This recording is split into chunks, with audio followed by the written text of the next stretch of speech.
everyone, I'm Francesca Emaker, and we're coming to you live as the world continues to celebrate the life of Queen Elizabeth II.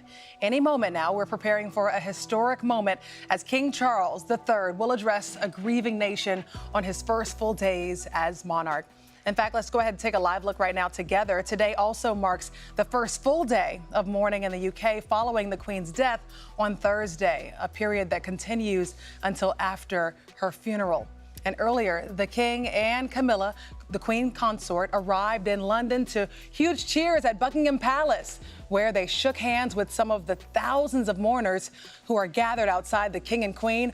Also met with the Prime Minister, Liz Truss, who was just appointed this week. It was just 7 years ago, today actually, that the Queen became the longest reigning monarch in British history.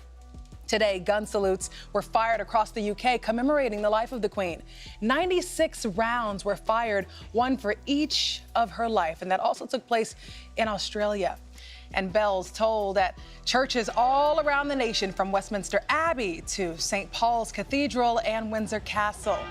Today marks the beginning of 2 days of tributes to the Queen, British Parliament. Now, earlier, the Prime Minister spoke of the late Queen's great legacy. Let's take a listen. Mr. Speaker, in the hours since last night's shocking news, we have witnessed the most heartfelt outpouring of grief at the loss of Her late Majesty, the Queen.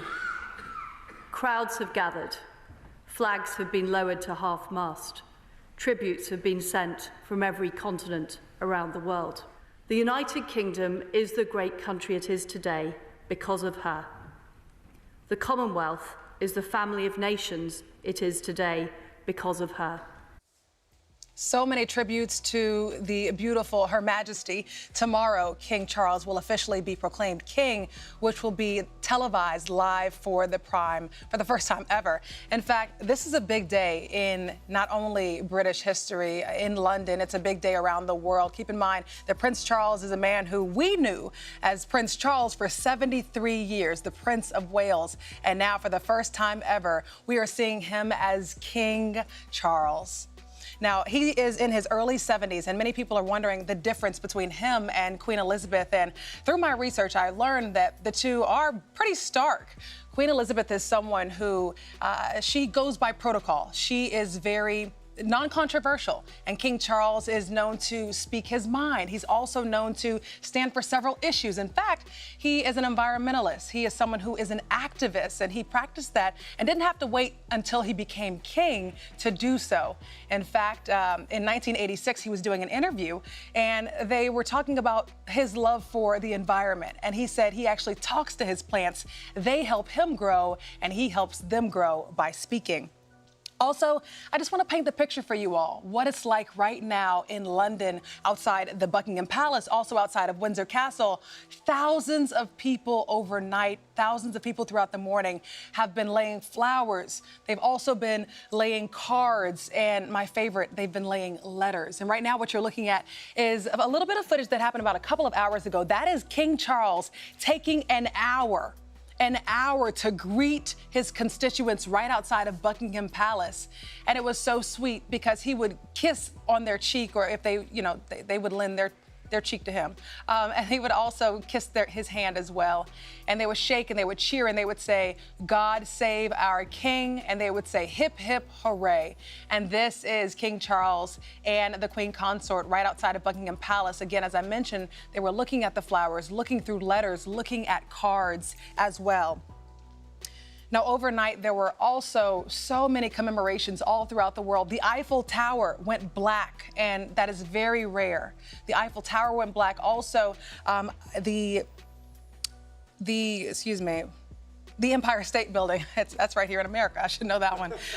The Empire State Building, it twinkled silver and purple, which were two of her favorite colors. And of course, purple is that color of royalty. And as I mentioned, in Australia, so many different salutes all throughout the nation, so many bells going off as well. And there are so many formalities that are going to be kicking in today. Many people are wondering what is going to happen with the Queen. Well, right now, her body is in Balmoral, and that was one of her favorite places. And just to give you a little bit of context, in Balmoral, she has a castle there. And this was a castle that was given to her great-grandmother by her husband at the time years ago, and it was a castle that she held close with to her feelings heart. of profound sorrow. Throughout her life, Her Majesty the Queen, my beloved mother, was an inspiration, an example to me and to all my family. And we owe her the most heartfelt debt any family could owe to their mother, for her love, affection, guidance, understanding, and example. Queen Elizabeth was a life well lived, a promise with destiny kept, and she is mourned most deeply in her passing. That promise of lifelong service I renew to you all today. Alongside the personal grief that all my family are feeling, we also share with so many of you in the United Kingdom, in all the countries where the Queen was head of state, in the Commonwealth and across the world, a deep sense of gratitude for the more than 70 years in which my mother, as Queen, served the people of so many nations. In 1947, on her 21st birthday, she pledged in a broadcast from Cape Town to the Commonwealth to devote her life, whether it be short or long, to the service of her peoples. That was more than a promise. It was a profound personal commitment which defined her whole life. She made sacrifices for duty.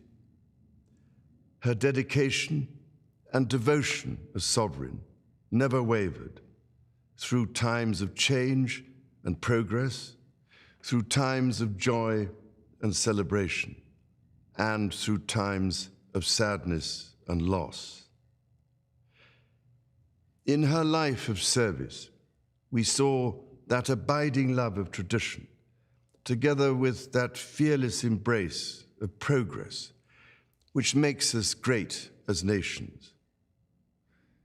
The affection, admiration, and respect she inspired became the hallmark of her reign.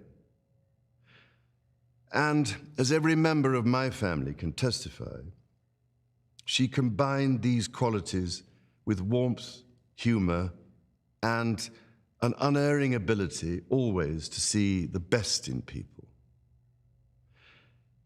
I pay tribute to my mother's memory, and I honor her life of service.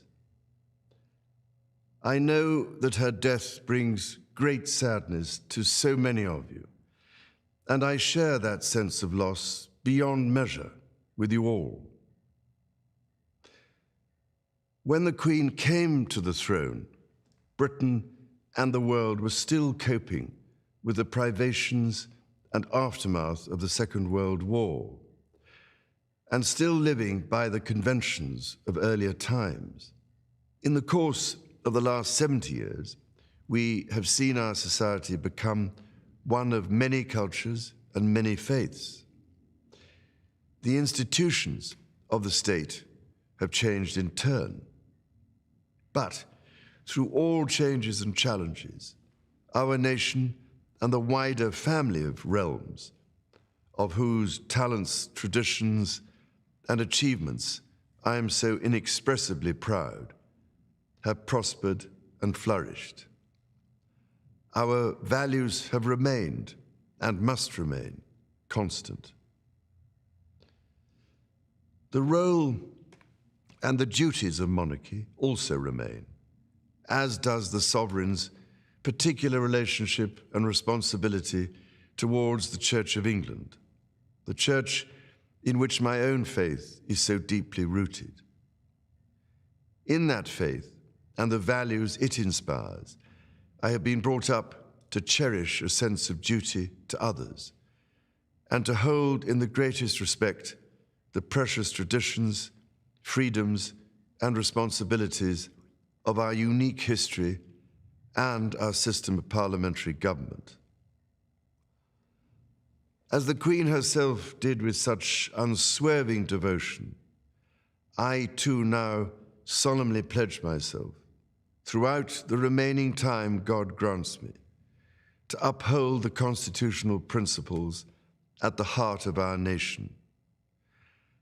And wherever you may live in the United Kingdom, or in the realms and territories across the world, and whatever may be your background or beliefs, I shall endeavor to serve you with loyalty, respect, and love, as I have throughout my life. My life will, of course, change as I take up my new responsibilities. It will no longer be possible for me to give so much of my time and energies to the charities and issues for which I care so deeply. But I know this important work will go on in the trusted hands of others. This is also a time of change for my family. I count on the loving help of my darling wife, Camilla. In recognition of her own loyal public service since our marriage 17 years ago, she becomes my Queen Consort. I know she will bring to the demands of her new role the steadfast devotion to duty on which I have come to rely so much. As my heir, William now assumes the Scottish titles which have meant so much to me. He succeeds me as Duke of Cornwall and takes on the responsibilities for the Duchy of Cornwall, which I have undertaken for more than 5 decades. Today, I am proud to create him Prince of Wales, Tywysog Cymru, the country whose title I've been so greatly privileged to bear during so much of my life and duty. With Catherine beside him, our new Prince and Princess of Wales will, I know, continue to inspire and lead our national conversations, helping to bring the marginal to the centre ground, where vital help can be given. I want also to express my love for Harry and Meghan as they continue to build their lives overseas. In a little over a week's time, we will come together as a nation, as a Commonwealth, and indeed a global community, to lay my beloved mother to rest. In our sorrow, let us remember and draw strength from the light of her example. On behalf of all my family, I can only offer the most sincere and heartfelt thanks for your condolences and support. They mean more to me than I can ever possibly express. And to my darling Mama, as you begin your last great journey to join my dear late Papa, I want simply to say this: thank you. Thank you for your love and devotion to our family and to the family of nations you have served so diligently all these years. May flights of angels sing thee to thy rest.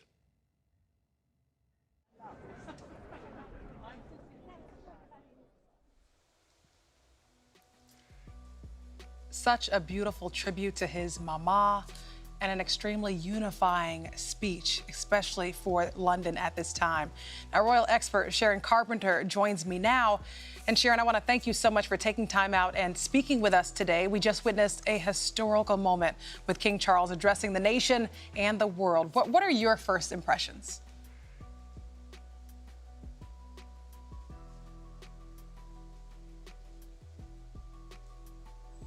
I'm sorry, I was on mute there.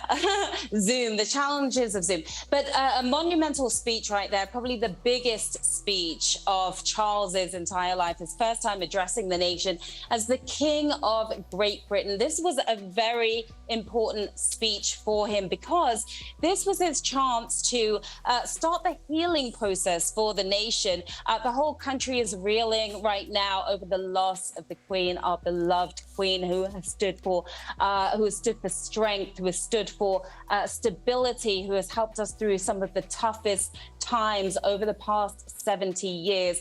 I think that Charles right there came across as, first off, very human, somebody who has just lost his mother, but at the same time, a strong leader. He has pledged his allegiance to this country, taking over from where his mother left off, saying that he is going to continue her great work. I think he hit all the right points. He talked about the importance of the monarchy because, of course, there's a lot of anti-establishment thought out there. People who are against the monarchy. It was very, very important for Charles to get that point across. He talked about how values and traditions are still important even as the country moves ahead. He talked about some of the new positioning now in the royal family. Prince William, his new title, and King Charles is bestowing upon him that title of the Prince of Wales. The heir apparent traditionally does get that title. And then, of course, Camilla is now the Queen Consort, no longer the Duchess of Cornwall. That title is going to Kate Middleton. And also, of course, King Charles spoke about all the work, the great work, the fantastic work that his mother has done over her 70-year reign, why we love her so much. He talked about the mourning process and how he understands how the country is grieving. He's going through the same thing, but of course, it's a son grieving over his mother. I can only imagine what he must be going through right now, losing his mother yesterday and having to step right into her shoes immediately, flying back from Balmoral, Scotland, heading straight to Buckingham Palace. You were showing the footage earlier where he spent an hour with mourners, chatting with them. There were chants of God save the King. And that right there shows that the British public is getting behind King Charles III. That's a good sign. Yes, like you mentioned, Sharon, I mean, he's grieving, but he's also comforting us as well. And of course, he mentioned some beautiful words for his beloved mother, the longest reigning monarch in UK's history. Well, what do you think is the biggest challenge that King Charles is about to face in the wake of the Queen's passing? Yeah, well, here's a number of challenges. I mean, first of all, these are some big shoes to fill, right? The Queen, according to a YouGov poll that was conducted earlier in 2022, she is and has been for a number of years the most popular member of the royal family. 75% of the British public fans of the Queen, followed by Kate Middleton, and then Prince William, and you've got King Charles sort of further down the line. So one of the challenges is he is going to have to really win over the confidence of the British public. Unfortunately, some of the past events that have taken place, his separation and breakup from Princess Diana, the way it's perceived that he treated her, and Diana has spoken about this herself, that has been a challenge for King Charles in terms of the way the public views him. And then, of course, in more recent times, Harry and Meghan, the explosive Oprah Winfrey interview, where people are still questioning, well, who was this member of the royal family? Asking about Archie's skin color, having questions and concerns. Could that have been King Charles? And I think until that's cleared up, we won't know 100% how the public is going to generally feel about him as king. But I think that speech is going to get him places. I think, again, it's starting the healing process, which the country so desperately needs. It's not just the loss of the Queen that the country is dealing with right now. It's heading into a recession, and people are really struggling. And looking ahead, Sharon, the UK and the world are about to witness a rare royal event, the coronation of a new King of England. Can you talk to us a bit about that timeline set up? Sure. So the coronation probably won't be happening for a good few months, if not a year. Usually coronations happen quite a way down the line once somebody becomes king or queen. So first off, what we are going to see is King Charles officially being proclaimed the king. That's going to be happening tomorrow, and it's happening by way of an accession council, it's called. It's basically a group that comes together upon the death of a monarch. And it's made up of judges, members of the Church of England, high-powered politicians as well. And they are going to get together and officially declare Charles as the new king. Also, both houses of Parliament, the House of Lords and the House of Commons as well, will be recalled so that they can take an oath of their allegiance, swear an oath of their allegiance to the new king. So there are certain ceremonial moments that will be taking place before the coronation. Now, here's why the coronation takes a while to happen. It's really to pay respect to the monarch who just passed away. So the country will take a while to mourn the Queen. And to get over the fact that she's no longer with us, especially due to the fact that she's been there our entire lives. Every holiday season, during Christmas, she was in the living room with us as she delivered her Christmas speech. And that's a tradition that has now ended. So, you know, this is something very different that we are about to experience. It's the end of one era, but I think King Charles showed us today that there is a silver lining here, and that he does certainly seem and sound like he is up for the job, steering the country in the right direction and towards a place of healing. Yes, and Charles will officially be proclaimed king at the Accession Council on Saturday. Prince William is now next in line to the throne. He and Kate have been given their new title, as you mentioned, as the Prince and Princess of Wales. What other changes will be coming their way? Yeah. Well, also, as King Charles said, William is now going to be over the Duchy of Cornwall, which makes a grand amount of money, actually. So it's an estate and reportedly brings in about £20 million a year. So I'm sure William's pretty happy about that one. Of course, we've got a new title for Camilla, as I mentioned earlier.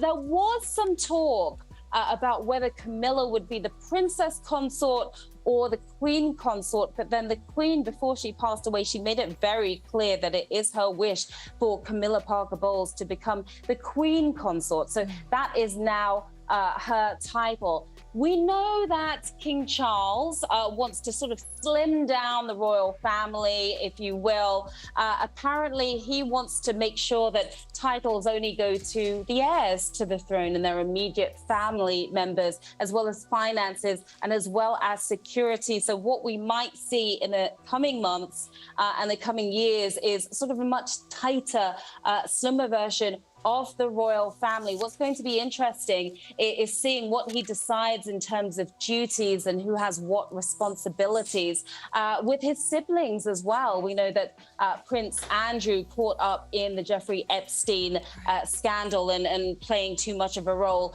in that one. He stepped away from royal duties. Will he come back into the fold? What about Anne? What about Edward?